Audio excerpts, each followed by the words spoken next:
हॉटेलमध्ये मिळते तशी सुटसुटीत आणि चविष्ट बिर्याणी घरच्या घरी बनवायची असेल तर हा व्हिडिओ शेवटपर्यंत नक्की बघा।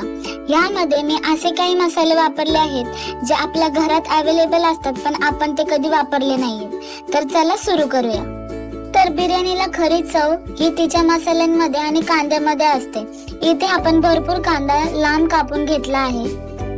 पातेल्यात तेल चांगलं गरम झाल्यावर हा कांदा सोबतच तमालपत्र, मिरी असे खडे मसाले घालून कांदा छान सोनेरी होईपर्यंत परतून घ्यायचा। एकीकडे आपण टमाटे कापून घेऊया।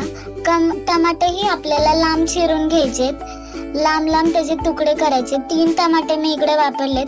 टमाट्याने पण बिर्याणीला खूप चांगली चव येते आणि खायलाही खूप छान लागतात। तर आपल्याला हे कापलेले टमाटे तेलामध्ये टाकून चांगले मऊ होईपर्यंत परतून घ्यायचे।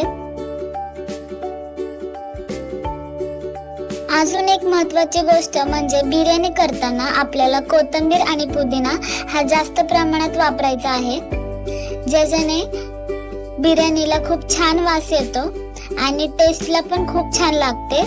तर मी इकडे कोथिंबीर बारीक चिरून घेते। आपल्याला ते मॅरिनेशन साठी कोथिंबीर वापरायची आहे। एकदम बारीक अशी आपल्याला कोथिंबीर चिरून घ्यायची। आता आपल्याला मॅरिनेशन साठी पेस्ट तयार करायची। त्यासाठी मी आलं, लसूण, मिरची हे मिक्सरला चांगले बारीक करून घेतले। चिकन मध्ये आपल्याला फ्रेश दही, मीठ आणि बारीक केलेलं जे पेस्ट आहे ती टाकून आपल्याला भरपूर सारी अशी कापून घेतलेली बारीक कोथिंबीर टाकायची आणि धने पावडर हे चांगलं मिक्स करून आपल्याला मॅरिनेशन साठी साईडला ठेवायचं। 10 ते 15 मिनिटांनंतर आपल्याला ते मॅरिनेशन केलेलं चिकन पातेल्यात टाकून ते चांगलं परतून शिजून घ्यायचं। त्याच्यामध्ये आपल्याला भरपूर पुदिना आणि कोथिंबीर टाकून चांगलं मिक्स करून ते आपल्याला शिजायला साईडला ठेवायचं, त्याच्यावर झाकण ठेवून। तर इकडे मी बिर्याणीची चव वाढवण्यासाठी जायफळ वाटून घेतलंय। जायफळची पूड आपल्याला बिर्याणीच्या मसाल्यामध्ये चांगली मिक्स करून घ्यायची आहे। अशा पद्धतीने एकदा तुम्ही बिर्याणी नक्की बनवा। चिकन शिजत आहे तोवर आपण बिर्याणीचा तांदूळ पाण्याने स्वच्छ धुवून घेऊया। हा धुतलेला तांदूळ आता थेट पातेल्यात चिकन सोबत घालायचा आहे।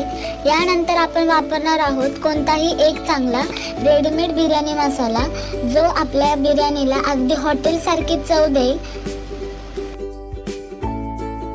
तुम्हाला घरातली बिर्याणी आवडती का हॉटेल मधली हे मला कमेंट करून नक्की सांगा। आता तांदूळ आणि मसाले हलक्या हाताने मिक्स करून घ्यायचे, जेणेकरून तांदूळ तुटणार नाही। आता यामध्ये आपल्याला घालायचं आहे गरजेनुसार गरम किंवा कोमट पाणी। पातेल्यावर घट्ट झाकण ठेवून आपल्याला मंद आचेवर बिर्याणीला छान दम द्यायचा आहे।